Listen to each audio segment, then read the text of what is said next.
Aurten ere, Euskal preso politikoen senide eta lagunok, giza eskubideen nazioarteko eguna ospatzen den honetan, gure kritika erakusten jarraitzen dugu kalean.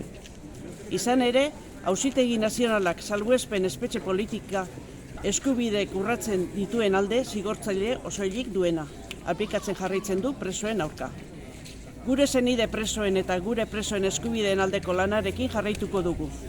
Ez dugu atzera begiratuko. Urruntzearekin eta sakabanetarekin amaitzeko euskal gizartearen inplikazioa erabakigarria izan den bezala. Aurrera begiratzera animatzen diogu berriro ere jendeari. Gure senideek ezartzen dien blokeo zentzugabe hori desblokeatzea lortzeko. Berandu izan baino lehen, gure senideek aspaldi adierazi baitute biktimekiko errespetua eta herri honen etorkizunareko bizikidetzarekiko eta behin betiko bakearen eraikuntzarekiko konpromisoa.